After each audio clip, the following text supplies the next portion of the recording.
do want some, but I'm not gonna eat it. You're not gonna eat it? I said, yes, I would, but no, I don't need it. Oh, okay, okay.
No worries so far. Hi, how are you?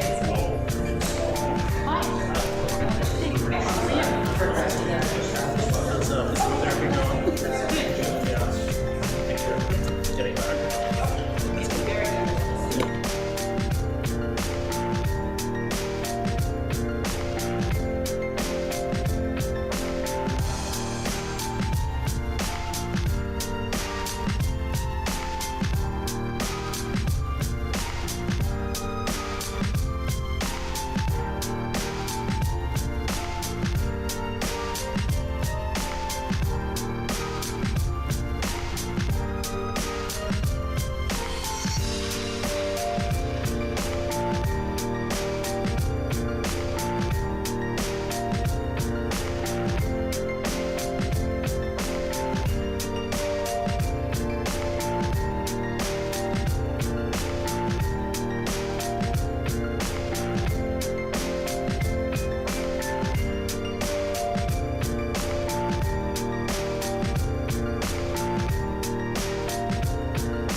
Discussion regarding reducing speed limit. Well, again, we're just revisiting the conversation, and this evening, Mr. Coluccio and Mr. Wallen, along with, I think, a guest, right? Mr. Mastriani? Are going to be presenting the data that they have from the Kings Road nodes, as well as a couple of others. Okay. Oh, Just talk loud into the one on the table. Deb, you can't hear. Okay, I talked all the way anyways. All right, so we were asked to present. What we did is focus with Kings Road. At first, we asked Fred Mastriani, FCM Engineering, to do a traffic study based on some of the information that we got from our optical sensors that Mr. Coluccio presented to you at a previous meeting. So I've introduced Fred, who can talk to you about a little bit about traffic engineering, some of the constraints and some of the things that he has. He has some handouts too. Thank you. Good evening, everybody. Thank you for the opportunity to talk about Kings Road's speed study. So I'm just going to hand out some photo. I know all you know the Kings Road corridor, what it looks like, but I thought it'd be good just to give you some photographs and kind of give you an idea of what the road looks like, what are some of the characteristics of the road. I don't know if anybody here would like some. 2, 3, 1.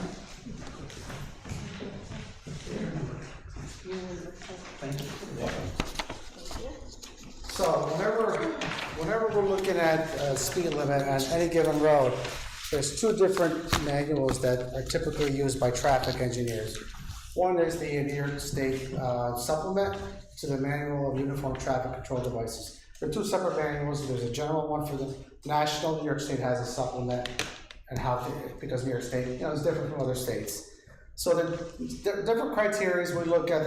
One of the criteria is looking at speed of traffic. John provided me a lot of data regarding speed limits.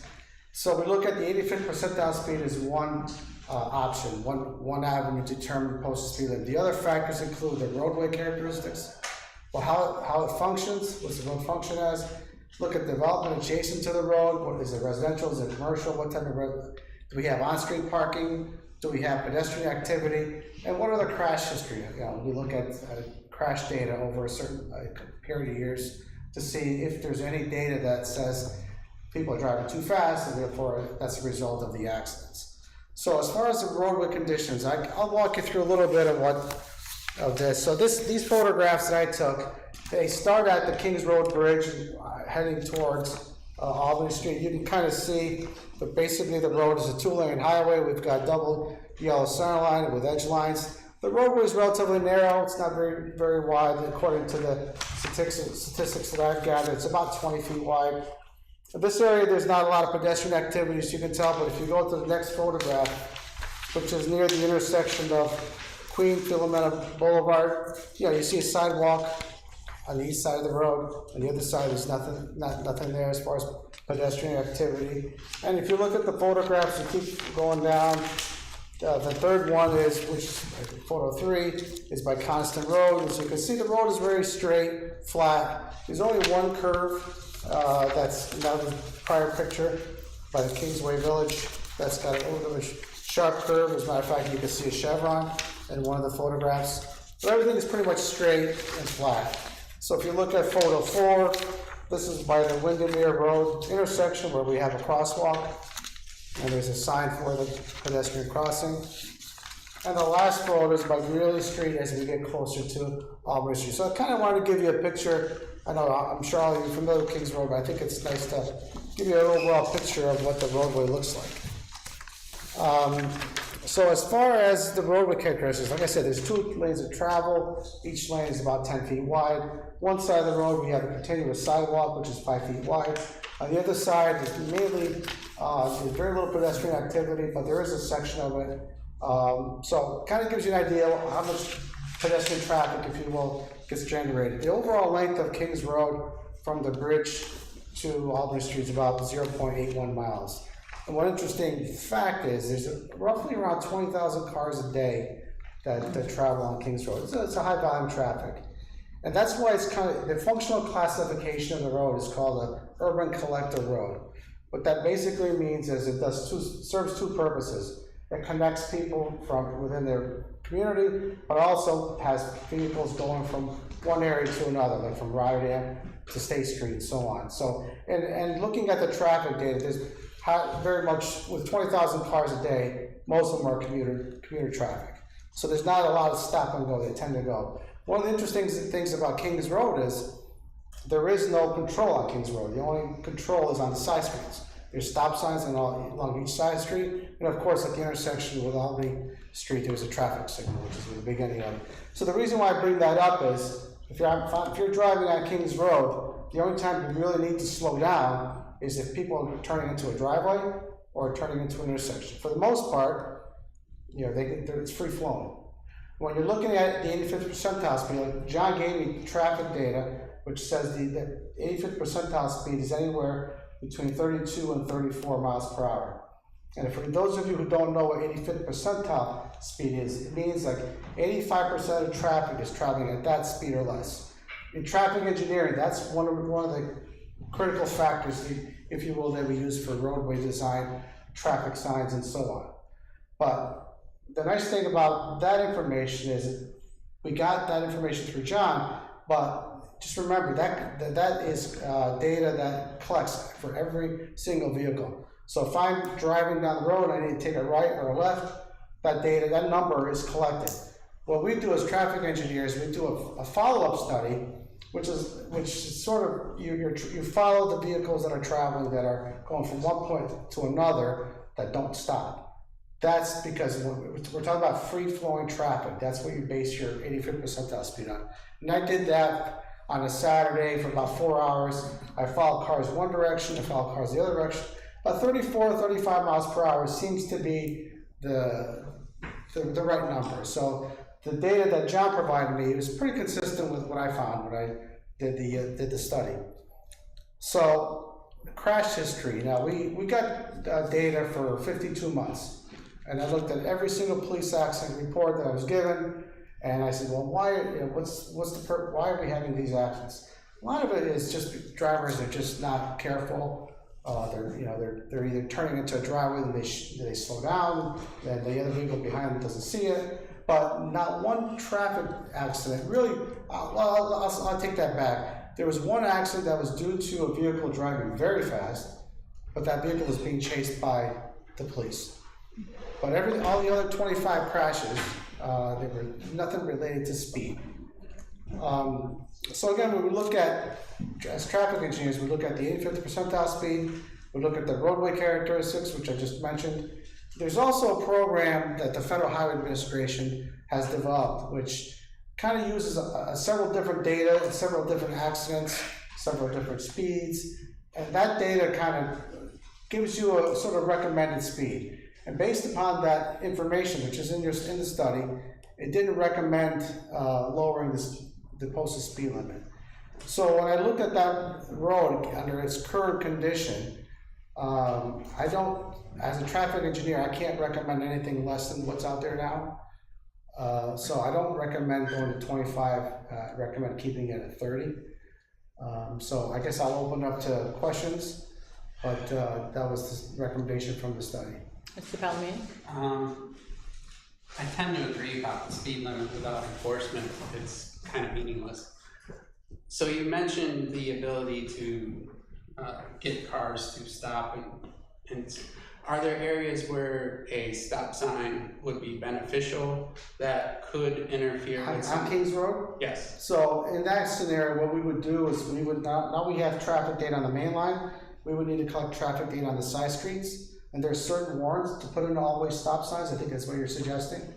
And we would look into that. And most of those side streets don't generate a lot of traffic. We would think, John, maybe you know a little bit more about. I mean, I can tell you my casual view of that, based on my knowledge of the city for so many years. I would sincerely doubt that any of those intersections would meet the minimum volume requirements for it, but we will definitely look into it and see. And just as another thing to say is, I know some communities just put up stop signs wherever they want, but we have to be very careful, because whenever we put an additional, like an all-way stop sign, and for some reason it's not warranted, and God forbid somebody gets into a traffic accident, then we are liable for putting up a traffic control sign that shouldn't be there. So we have to be careful of that.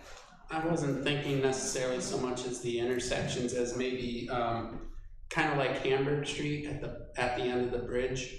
That might be on the incoming, if that would be a good location or a possibility. So that would be by McDonald? Yeah. Yeah. Hamburg is. Yeah, that, I mean, certainly. Well, no, Hamburg, there's the bridge there, yeah, that's. Right. That's I mean, what I that's one area where we can collect the side street data and see if we can justify that or not. Although that's sort of not, I mean, I think when you're looking at reducing speed, sometimes the midpoint is the best place, obviously, but, obviously without data, we can't make that determination. Right. Yes. Patrick? So if you don't recommend us reducing the speed limit to 25 or, whatever, what would be your recommendations for how we can try to address some of the concerns that our residents have raised? Yeah, some of the things that we look at as traffic engineers, we look at various traffic calming measures. So, I mean, some of the traffic calming measures you may see in some communities, they have a wide travel lane, they put edge lines in, they reduce the width of the travel lane. We don't have that here. The travel lane is narrow already. I mean, it's actually 10 feet, which is very narrow. It's even narrower than we would want, Right. to be honest with you, on a road like that. There is a lot of truck traffic there. So, as a matter of fact, I don't know if you noticed, but there's a photo, Of the truck. the first one that shows the trucks, and you can see that truck is pretty much hugging the travel lane. Yeah, So that's one option. We look at, there's a number of different things you can look at. You can look at, landscaping, possibly adding some trees that are not to a point where they're creating a problem. We can look at speed feedback signs, where you put the speed signs up and they tell you how fast you're driving. yeah, One of the things I know when I drive those, I always slow down. yeah, But sometimes what happens with people is that they'll slow down in the beginning, but we don't know how effective it is over the long term. But that certainly is an option. We even talked about things like raised crossings, like looking at the intersection and possibly raising it up. Sort of create I don't want to call it speed hump, but create sort of a visual change. Because right now that road is relatively flat and straight. If we create some potential changes in the geometry, perhaps that'll slow it down. But if you do it for one intersection, that may slow down for that particular intersection, but you have to look at it all. So there's other things we can look at, and none of these that I mentioned means that we are applicable to this. It would something be part of another study, looking at different traffic calming measures. Mayor.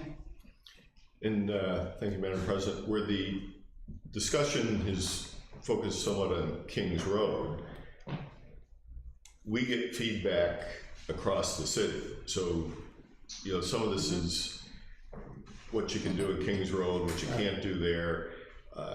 Are there things that we should look to do on Kings Road, but that would also be applicable at other places throughout the city? Right. And there's the feeder roads, or am I using the correct term, feeder streets or roads, the main ones, and how do we balance that where, we want traffic to move in a safe and efficient manner, but at the same time, we don't want people using poor judgment where they're speeding, and how do we get that across in terms of design features, signage, enforcement, and just general education of the public? I mean, there's certainly some things maybe we can do in the city's website.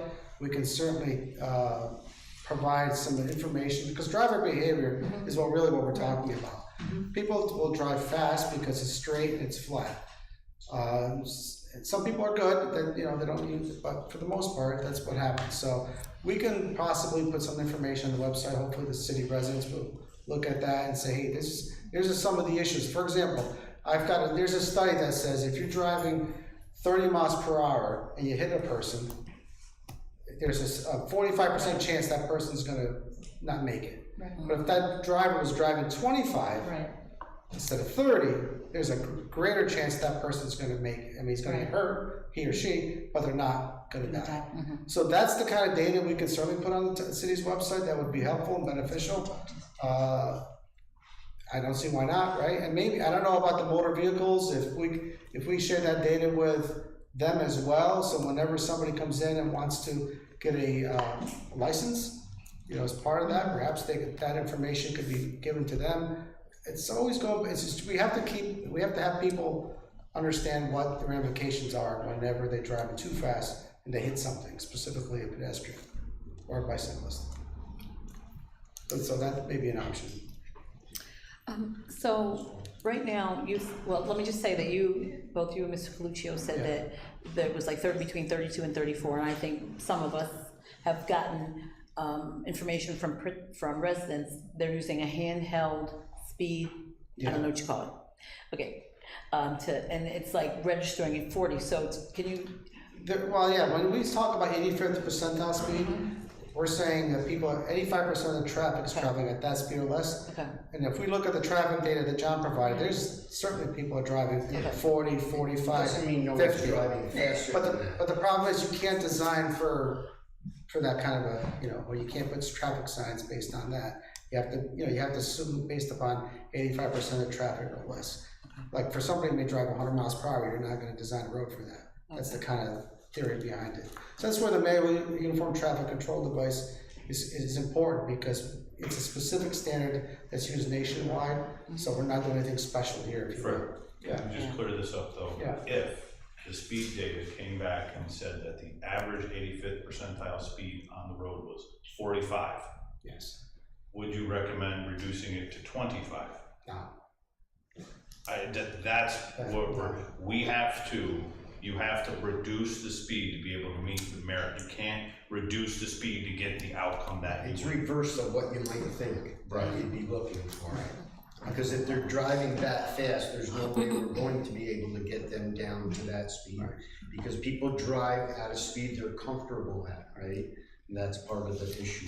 And just so you know, I did a townwide speed study for the East Greenbush, and we had the same Yeah, issues as you have here. That's right. Right, so the end result was, on residential streets, meaning like if I was raised in Goose Hill, Avenue A, Avenue B, between Van Branken Avenue and Avenue A or Avenue B, we got blocks of streets that are not very long. Very rarely you're gonna get people to drive from one to another at that rate of speed of 35, 40. They're gonna drive slower. So those are the type of streets that I think the city should consider potentially reducing the posted speed limit from 30 to 25. But whenever you're looking at a collector road where you have 15, 20,000 cars going from one point to another, it makes it difficult, I think, to be considered. So in East Greenbush, we looked at all the residential streets, and we said, okay, we got traffic data similar to what John provided me here, and the 85th percentile speed, and it was anywhere between 25 and 30 miles per hour, so it kind of made sense. But whenever there's collector roads in the town, of course, there's state highways, we didn't have any jurisdiction. So that's kind of the logic behind that. And I think we may want to consider that here as well. Yes, Natasha. So next steps in terms, one other question that I had was just, did you want to do the data from the other couple of streets that you mentioned, Rugby, or do you want to hold off on that? So we do have some data that we collected from Albany Street and from Rugby Road. To be quite honest with you, there were some outliers that they gave us that I wasn't happy with. But I can tell you overall, the Rugby Road, I think the 85th percentile was about 32, 33 miles per hour. 32, 33 miles an hour.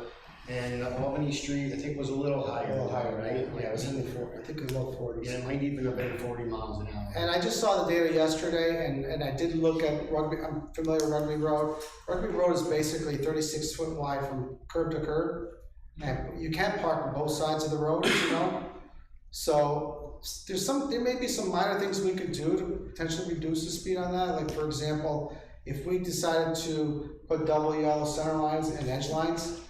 Because think about it, if it's 36 feet wide and it's 10 o'clock in the morning, nobody's parked on the road, you've got a wide pavement. But if we somehow channelize that, if you will, so people stay within the lane, there's a possibility that they're going to drive a little slower. 10 miles per hour slower? I don't know. But that's the kind of thing, maybe that's that. And that is, by the way, not a local road. It's not a collector road. So it's one of those streets where, in my mind, as a traffic engineer, I would say that may be a good possibility, but we got to do something. We can't leave it the way it is and expect people to drive at 25 miles per hour. So the treatments that we would look at for roads are based on their characteristics, how wide they are, what kind of traffic that they cover. Turning vehicle movements might be something we want to look at to see, what we can do, maybe bump outs, maybe, different things that we can look at, but it's based on the individual characteristics. Whereas the Kings Road, as far as the right of way there, we're somewhat limited with what we have. I think Albany Street actually functions as a minor arterial, which is a pretty high functionality. And I don't think you're going to get a street in Schenectady that has a higher function besides maybe State Street. But that's got a lot of traffic. And there's a lot of people going from one point to another not. So that would be very difficult to consider reducing to 25 miles per hour. Mr. Wallen, you talked about putting in there was a crosswalk that was going to go in. Are we talking about the same crosswalk here, or were you talking about that actually another one? There is a new crosswalk that we're looking to put in, and I believe it would, the picture would be a picture, I believe it was picture 3. It's a right around the curve area, right? Picture 2. Right. By the Kingsway Village sign at Queen Philomena. Oh, right here? Yeah, across Kings there, that's the location that we're looking to put in, but essentially is a mid-block. So that crosswalk there will have 3 ADA ramps, 2 at the corner, 1 at Kings. Where the sidewalk is, we'll have to ramp down. We'll have crosswalk signs pointing, then we'll have 100 feet away crosswalk ahead signs. Advanced warning signs, because it'll be new. And then while it is new, we're gonna have flags. The flags will be on there to warn people of being a new crossing. So that's what we're looking at this time. County is looking to mobilize actually in the next couple of weeks, and that area is getting paved, Queen Philomena and all that, so it's gonna be part of that program. So, yeah, that is one of the things that we are doing, hopefully something more visual, try to break up the monotony, the flatness there of that. I mean, just, the issue with this is that, you know, I spoke about it last time we talked about the 3 E's of education, enforcement, and engineering. The engineering on this particular road is hard because we already have what would be an engineered roadway. We have curbs, we have narrow lanes, we have some street trees on the side, we have a low speed limit, you know, but we're fighting, it's flat, it's straight, you know, and it is a 20,000 car a day, you know, collector. So we're fighting that. Now, Rugby, Craig Street would be an example. You know, those streets are more of a canvas that haven't had any investment in them. They're wide. We're looking to do treatments there to try to reduce speeds there as well. But we don't have that opportunity here. But this is already, you know, kind of, you know, what we would want to make it. And, you know, it sounds odd to say that, you know, we have an issue with speeds being a little high and I want to put in trees. But, you know, the idea is it's already a narrow court. How can we make it feel narrower? You know, how can we make people do it?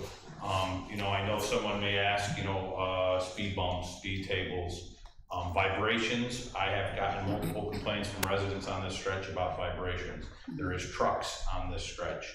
When you introduce something like that, you're going to introduce more vibration and more of that. This is also a route that I would deem as not, I don't want to say emergency, but it's a critical route. Like Fred was saying, it's not a local route. It's not something that if we want the traffic to go onto a road, we would like to go on to Kings. We would hate to have somebody say, I'm not going to drive on Kings. I'm going to drive on the neighboring streets and the residential streets. Now you have people cutting through, because if you were to go the blocks over, those are very long streets as well. So someone will be coming down Albany, they'll take that left, they'll go down the residential street to avoid the, you know, the traffic calming devices that we would have put, and they come out on McDonald.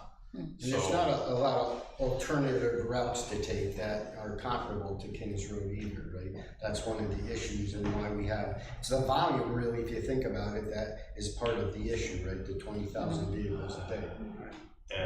An odd thing that could occur, I mean, maybe naturally, is that we were talking, this road will close, essentially the bridge will close January 15th and be closed for a period of 9 months. Alternate routes will be marked and need to be seen. Maybe as a result, traffic will stay, even if it was 10, 20%. That would be a significant amount that would seek and stay on the alternate routes. I don't know. Conversely, you will have a new bridge, so maybe people will feel that they can drive over the new bridge. But for those 9 months, the road will be, I'm guessing it will be very quiet for people on Kings Road, as that will become essentially a dead-end neighborhood. And I asked at the crosswalk, just, I know that we can't do stop signs or any of that stuff, but is there any way that we could put a traffic device like a flashing light just to make people aware that people are crossing here? Because what we're hearing from residents is that it's dangerous to cross. So if that's an opportunity, if we're going to be putting in a crosswalk, to just let people know. I understand about, well, it doesn't sound like there's a lot of room even for that little. Yeah, we're definitely gonna look at it. It is possible, but like you just said, the right of way is very limited there, so we have to take a look and see if we actually have real estate there to do that. Okay. Yeah, you would want to. you'll definitely have Yeah, signs. and I don't wanna get into the design of it now, but you know, you would need to set that sign back, because the sign would come up and it would have a sign on it. The sign would need to be set back, so that when a truck comes through, it doesn't smash the sign off the post. And now you're getting, you know, a sign being back, are we there, can you keep the sidewalk clear? You know, there's a lot of things, it's similarly, on Broadway, we used to have a flashing rapid beacon on Broadway. With the constraints of the new ones, we couldn't fit a new one there, which is why we had to go to a sign location. So they're not the end all be all, they can't just, you know, be thrown in. We are going to look at it. They do make solar ones Right. that are available. So we did discuss looking into it. Right. Yeah, like this would be like a typical sign you would see at the crosswalk. Yeah. But we can certainly put flags around it, just as another visual. Orange flags are good because they're visible, you can see them at night. So there's little things like that we could do. Will that slow traffic down? Well, let's hope. Ms. Patrick? Oh, yeah. Well, I mean, we've been talking about this for, you know, since forever. It was early last summer, I think, of 2022, when, you know, we had a meeting here with the chief, now Assistant Chief Whipple as well, talking about the enforcement piece. We had some ideas there. Mr. Palomeni brought up all sorts of ways of using some of our technology on our traffic signals, you know, that kind of thing. At some point, I can't remember when that was, but looking at those traffic calming measures as well. Certainly bringing this up, when we did bring it up, I never thought that we were going to be doing it throughout the city. It really was about, you know, in terms of the 25 mile per hour, it was just, gosh, we're all getting Right. calls from residents all the time. We got to figure out something that's going to help try to control behavior. It does come down to behavior. To me, I agree that I think that it's an enforcement issue a lot of times.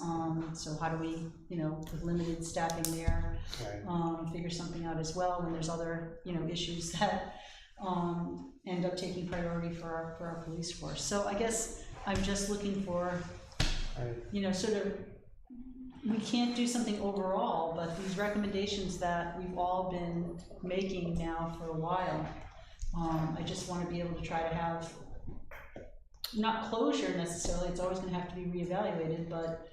Well, we did talk about the potential to use cameras for speed control. I think that was something that was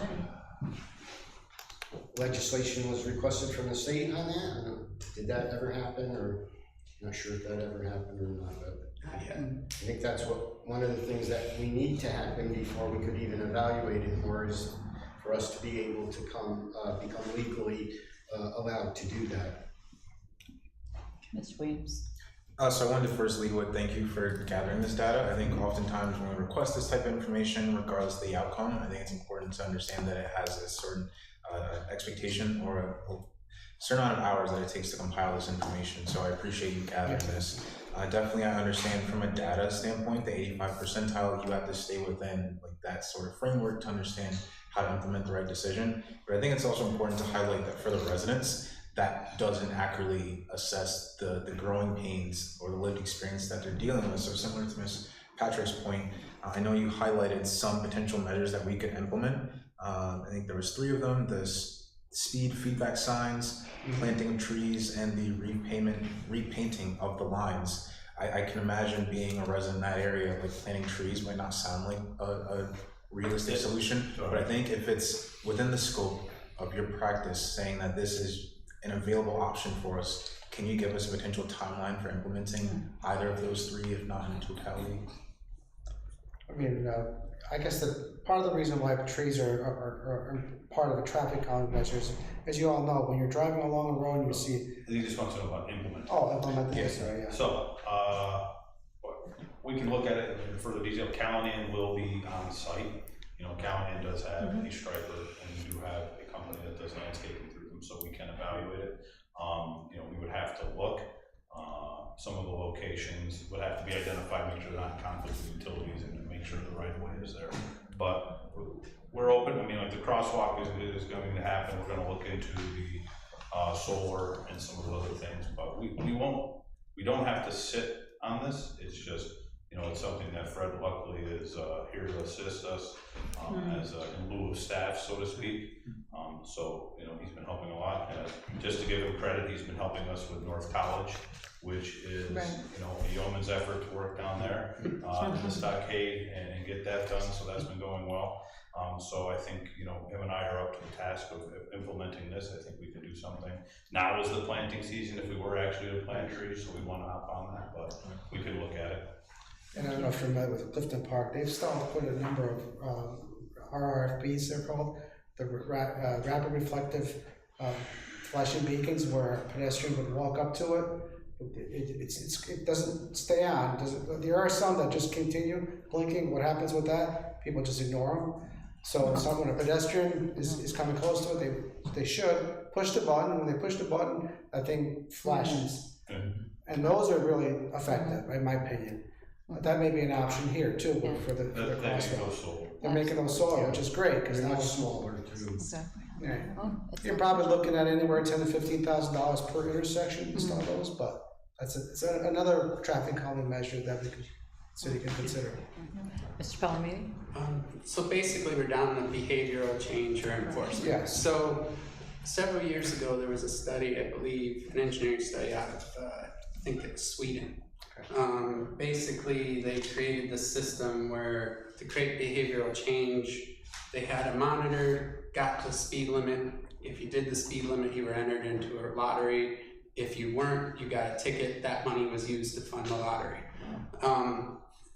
Could that be something you could look into as perhaps something that we might be able to use on certain avenues like State or Erie Boulevard? Yeah, I've never heard of it, so I have to find out more about it, but I I'll guess. see if I can Part of find that it. would Yeah. be the state legislation allowing some of that as well. Right, but it doesn't make sense to move forward if you don't think it's a. Yeah, I think driver behavior is huge. Somehow we can go to motor vehicles and all these places that, especially when they're young, when you're a young person and you're getting your license, you gotta figure out a way where it's not just about you, it's about the rest of the public. How can we get people to slow down? Police, enforcement is obviously a big part of it, but we all know there's no way we're gonna be able to enforce every single road in the city of Schenectady. We just don't have the resources, so the behavior is huge. And I probably shouldn't say this, but I'll say as an individual, when again,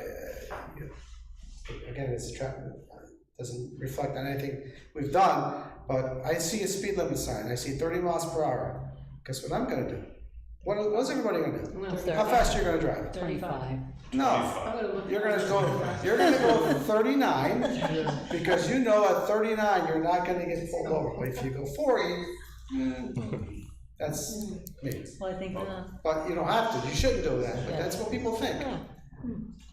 and I think that's what we've seen in the studies that It's a we've read fair about the statement. 25 mile per hour Yeah. speed limit, and especially around the pedestrian deaths, that it does seem to make people go a little bit, even that 5 miles slower, It'll be huge, does that 5 seem miles per hour. to bring it down. The only other thing I just want to say before we move on, or other people talk, but is the fact that with some of this stuff, I would think that there's probably some immediacy around the budget planning for 2024 as well. So I think we're going to need to know some of these pieces that you guys have brought up, Mr. Palomini has talked about, unfortunately pretty quickly. Or even if there is an enforcement piece. So. And one of the things I'll just point out, and this is engineer hat, and just to bring you into our world on it, it is called the Manual of Uniform Traffic Control Devices. And I don't think that people appreciate those signs and how those signs get into place, especially in the city. You tend to get a little blurred out with signs and things. You have a lot, but if you were to, go, I don't think we're at this level yet, but go to Schenectady County, Saratoga counties, and the counties, and look at a sign and look at the back of that sign. And one of the new policies that all the counties are doing is each sign is GPS barcoded, scanned, and marked into a system, because those signs need to be specific distances, specific locations as it turns into that intersection, that, how far away is it, school bus areas, schools, everything is now they're actually GISing everything in the county level, because those signs now are It's a traffic control device. It is not a speed control measure. It is not it's not something that you just willy-nilly, put down. Because you're right? Everybody probably sitting in this room is thinking, what we're gonna do on Kings Road is we're gonna lower the speed limit to 25, and just like Fred said, everyone's gonna drive 6 miles an hour over that. Now we're gonna drive 31, we did something. But that's not how we can put that sign there. Yeah. So you have to do the study, you have to find it, and then if you have to reduce it. So now it's okay, if we wanna do that, how do we keep reducing the speed? But at some point, you run out, and then you say, well, even if you make it one way, let's just say in a magical world, holy God, that road's gonna be twice as fast now, and you're gonna get that actually having two-way makes it slower. Right. So there's only so much that we can get to, but I just wanted to point out that sometimes when it comes to the signage, I think sometimes people don't appreciate for that manual that's the size of a phone book and that supplemental that's the size of a smaller phone book. And the county doesn't have a fraction of the signs that we have in the city. Right. Just for the record. No, that's one of the reasons, but it's that important to them because they want to get those measurements. Mr. Williams? Or I think it's simply stated, I think that you're an engineer for a reason, the same reason why I'm not an engineer. So I think it's important when we're seeking your judgment or feedback that we're actually heeding it. I definitely understand that there are considerations from other municipalities, and I think getting your opinion on those helps.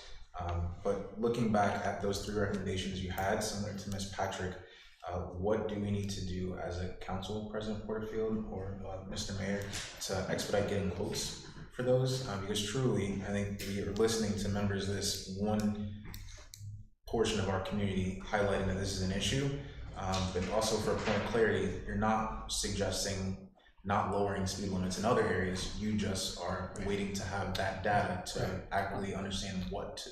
Yes. So, I know, I want to be clear, the crosswalk is already planned, right? And already funded as well? Yes. Okay, so for the other items we were talking about, you would have to actually plan that and budget that?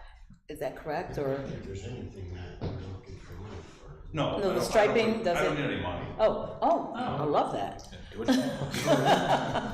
Well, we can talk about other things. Oh, okay, all right, let's stay here. So planting trees and striping, all that doesn't take any? No, there's no budget repercussions Okay. to that. I keep a contingency in my paving budgets, so there would be no need. Things always come up during the year that we want to do things like this for. It's just getting the contractor on board, finding locations and the coordination of it, so. Now, that being said, one of the things that we did talk about was like, if we were to ever go to a more citywide 25-mile-per-hour, actually looking at it, there would be a repercussion for John's department. We talked about that, Yeah. potential need for additional dollars for signage if that happens. Right. And the other thing is, when you look at what gets done there, and you say, hey, we love that, we wanted 50 other places, then there'll be some budget considerations, right? Correct. Same thing with, doing something like Albany did, where they would do a lot of traffic control devices in their arborical area. I mean, that was $1 million project, focus in an area. That's a separate animal, so to speak. That's not a small, isolated project like this. All right, so we're doing the crosswalk, and then you'll do the. Fred and I will look into that. We'll walk the corridor and maybe mark some things out. We're also, we're going to go out. We want to check some other things. We want to see in the picture. One of the things we were noticing is we really want to make sure sight distances. If there's any shrubbery or anything that's in the right of way, if we could trim it to try to make sure all of our lines are there. That could be trimmed. Yeah, we're not saying that that's it, but we just want to make sure that we're getting as much as we can out of it. And just remember, street trees, they're nice, they're wonderful, they definitely help traffic calming. However, if a tree is greater than 4 inches in diameter, guess what it's called? An obstruction. So if a vehicle hits that, there's ramifications. So we have to make sure when we select trees, we're not selecting trees that are gonna grow and create a problem, another problem, if you will. Right. So that's something we can talk about. Yeah. And how soon could speed feedback signs be put in? Well, PD has speed feedback signs, and I think they had them up at one point. I think they were as well. Yeah, I think they did say that they were, but one of the issues is they do, they work and then they kind of slowly fade as people get used to them. So I can talk with Chief Whittle about putting some back up. Thank you. Mr. Palomino? I sent both of you the video. If you want if you could pass it on to him. If you want this actual paper, just let me know. Yeah. And I also recommend reaching out to Jose Hogan Paris at RPI, one of the best civil engineers in the world. We worked on the congestion pricing down in New York and Grand Central Station. He might have some ideas too that maybe we're not thinking of. I thought you were going to mention, John, the European, they painted a hole in the ground Yeah. to slow people Yeah, down. I've I seen thought that. that's the reason you go out there and paint a three-dimensional hole. I don't know about that. All right. Now that. Any other questions? Okay, comments? Mine look like falling. Yeah. All right, so much. thank you for coming. Thank you, John. Thanks, Chris. All right, the BCNI proposal has been pulled from, is being pulled from the agenda. So, I'd like to call to order City Development and Planning, and we will start with the follow-up on the ARPA contracts. Ms. Carver. Sorry. Good evening. Good evening. And she's also here in her new role as Director of Development. Well, congratulations. Thank you. Thank you. I am giving an update on our funded ARPA applications, and currently we have 6 subrecipients that are pending pre-contractual agreements, required documents that need submission. Right now, Green Market has met all of those requirements, and that is pending submission for corporate council review.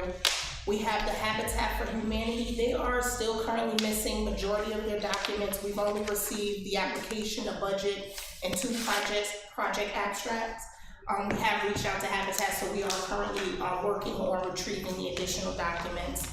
We have Hamilton Hill Arts Center. They are 99% ready to go. They are just missing their most recent audit and proof of the insurance coverage.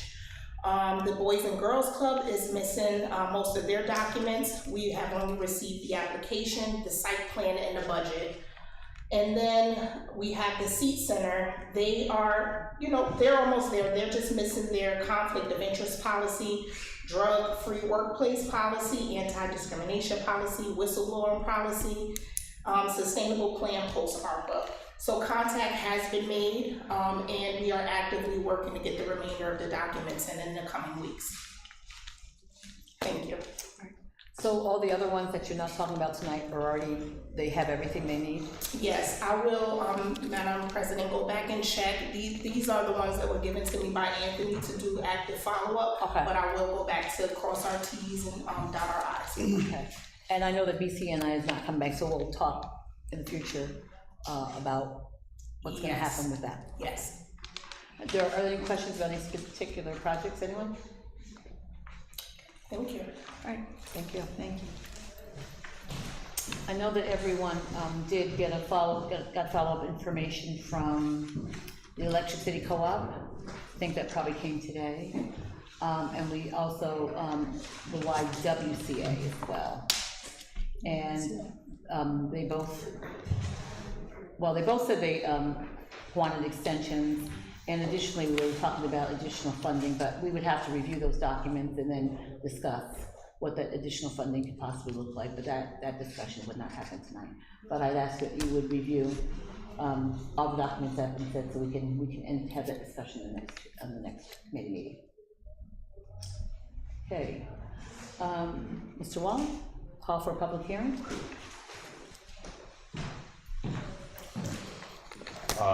So this is a call for public hearing at the state to modify J Street between Liberty Street and Union Street from a one-way street to a two-way street. This is part of the city's plan to better connect downtown to Little Italy and Mohawk Harbor.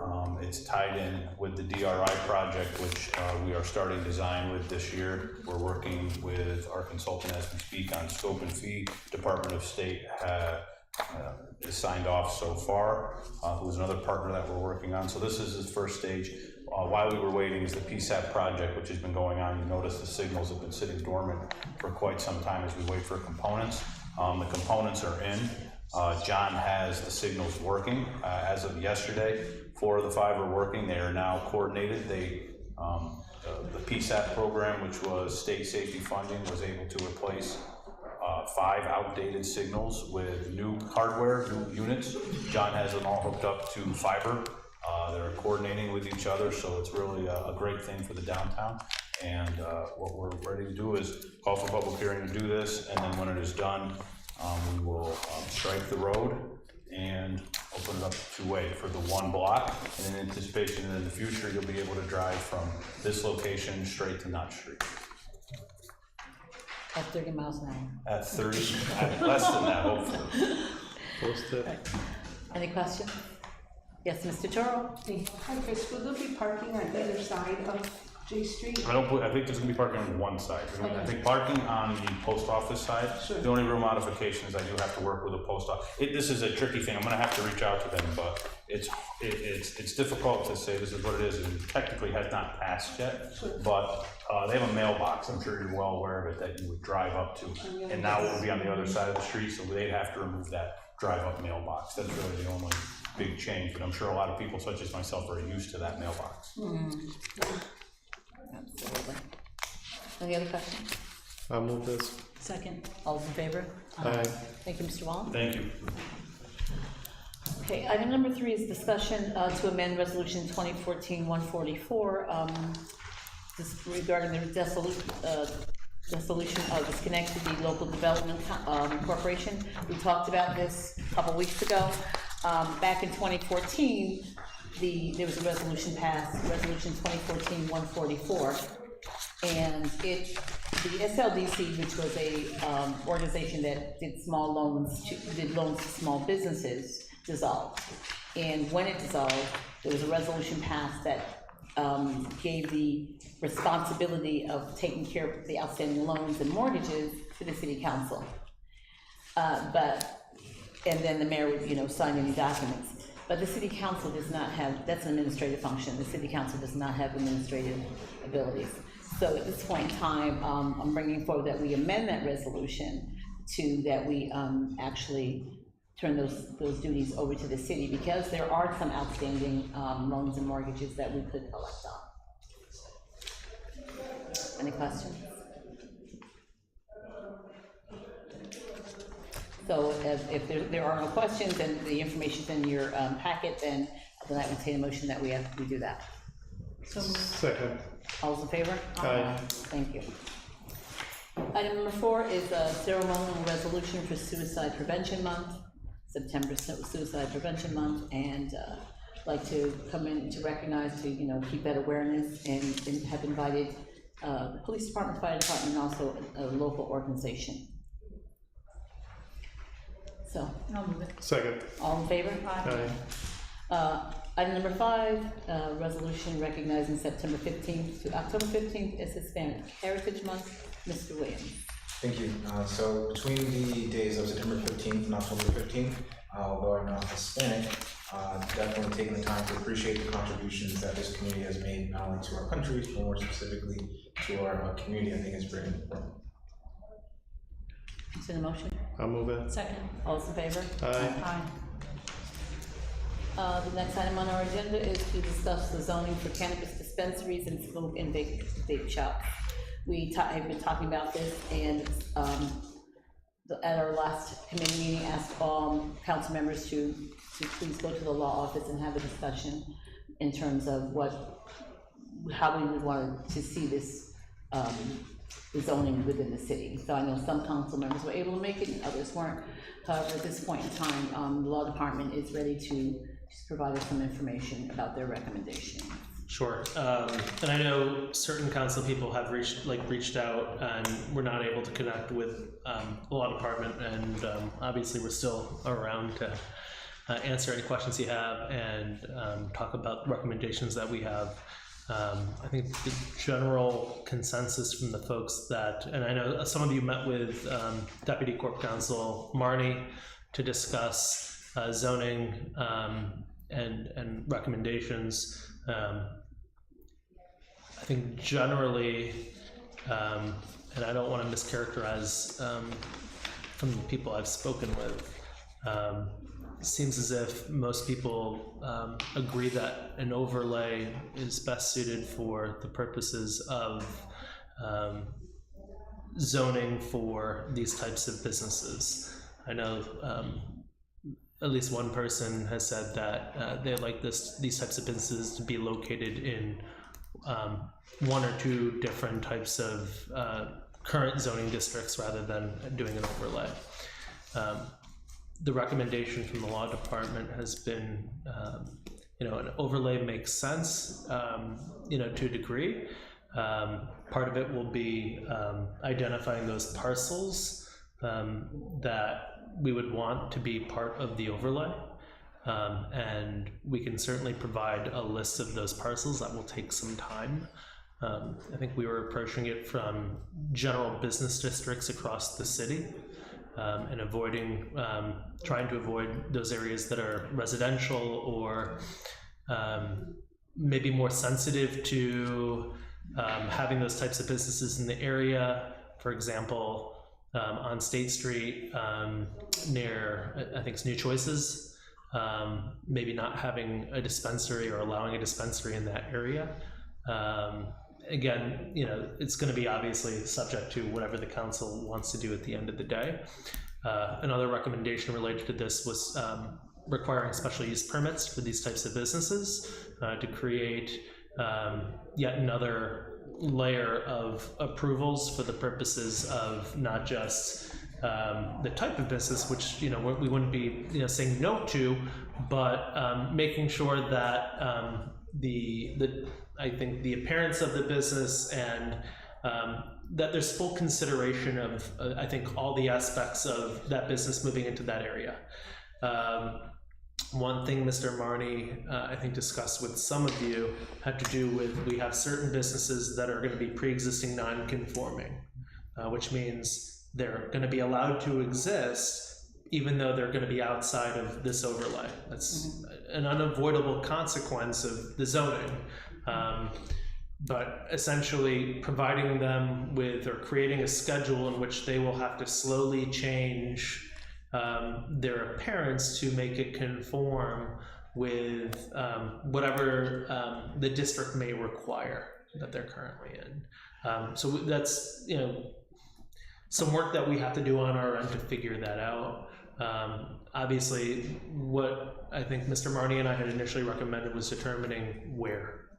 If you're going to do an overlay, where are you looking to do the overlay? So obviously we still want input on that. We can certainly provide you with our 2 cents on that. And then from that, then figuring out what are the next steps in terms of the requirements for that district.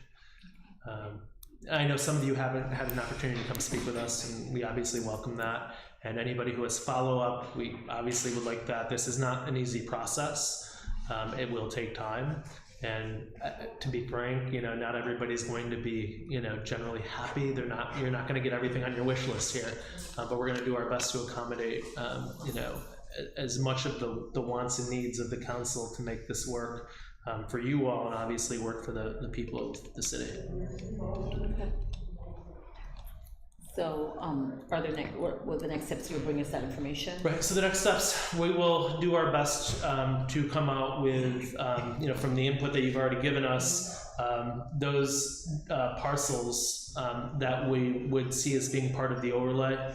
And then based on that, other recommendations related to what that overlay would require. As we said, we're looking at a special use permit.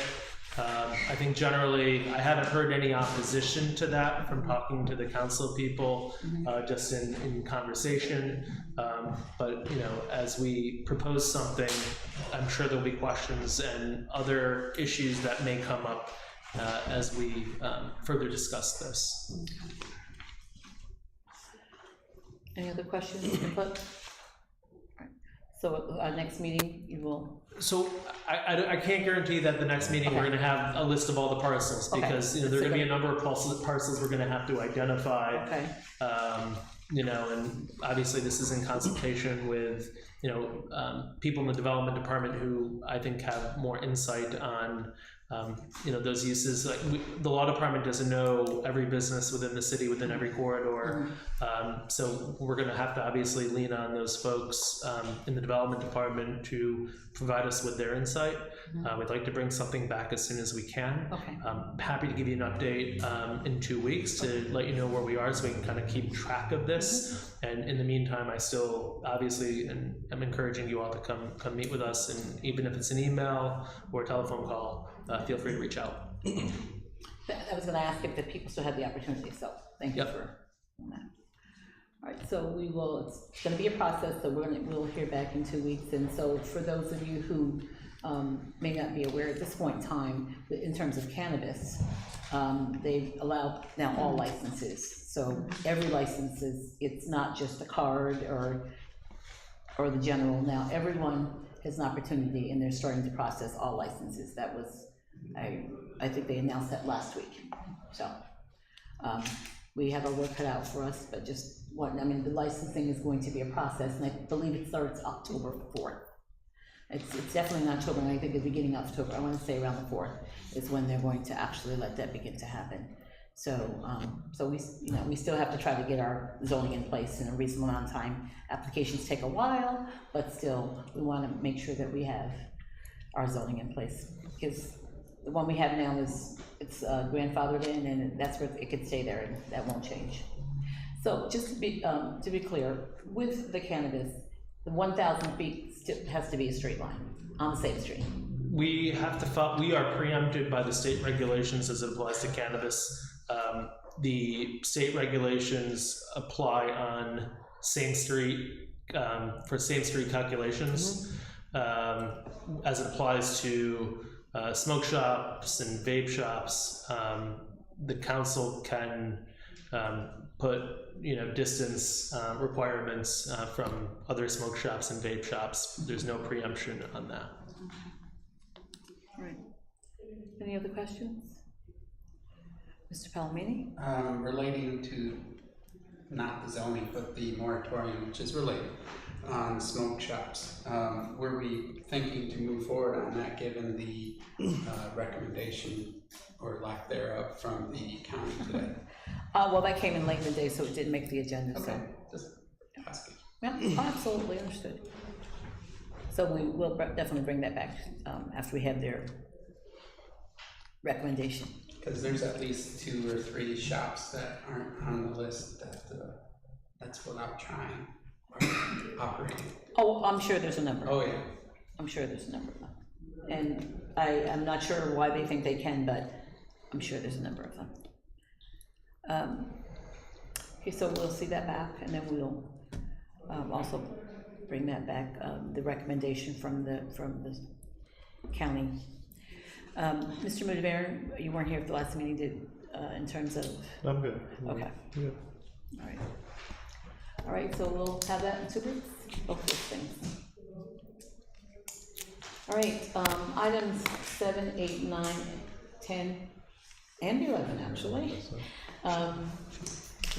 did not pass at the last council meeting, so this is just a reminder that they will be back on the agenda, all of those 5 items for this coming council meeting. Yes. Madam President. Yes, I'm sorry. My recommendation would be to have this passed out of committee, since it did fail on a vote. Let the council again consider this in committee because the vote failed. As opposed to it having been tabled, my recommendation would be let it be voted out of committee yet again. All of them? Yes. Okay. Correct. So do we need to also do that in executive session again, because that's where we did these? It's certainly up to the council. I can't tell the council what, it would be subject to executive session if the council so chose to do. But that's a consideration of the council.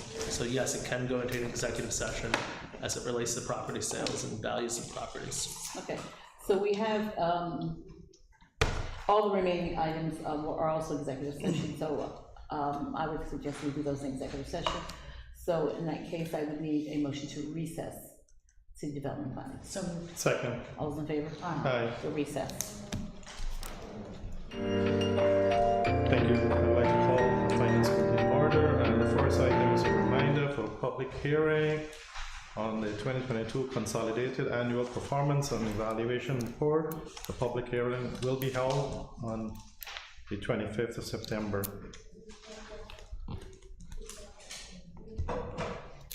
These next items, we will have to vote on them. I would do that again, yes, since it. The next item, it's not a reminder, is a resolution amending Resolution 2022-224 to modify the time period for the Electricity Food Cooperative Inc. to secure require financial commitment. Are there any discussion on this? So moved. Second? I'm gonna second it. All in favor? Aye. Aye. The next item, a resolution amending Resolution 2022-224 to modify the time period for Young Women's Christian Association to secure require financial commitment. Any discussion on this? May I have a motion? So moved. Second? I'm gonna second it. All in favor? Aye. The next item, a resolution amending Resolution 2023-029 to modify the time period for Miracle on Craig Street to secure require financial commitment. Any discussion? May I have a motion? So moved. Second? I'm gonna second it. All in favor? Aye. The next item, a resolution amending Resolution 2022-224 to modify the use of fund for Schenectady Community Action Program. Any discussion? May I have a motion? So moved. Second? I'm gonna second it. All in favor? Aye. Aye. Thank you. Any other business before finance? Motion to adjourn. Second. All in favor? Aye. Thank you. I'd like to reconvene City Development and Planning, and I'm sorry, before we go into executive session, there is one item I did want to ask if we could add to the agenda. They're doing honor event on the 30th. We did get an email, and it did not make the agenda, but I would like to entertain us being able to do resolutions for the two gentlemen who are being honored at that. So I would need a motion to approve. Second. All's in favor? Aye. Thank you. This time I need a motion to go into executive session. Second. All's in favor? Aye. We're in executive session. Okay, does any members of the public?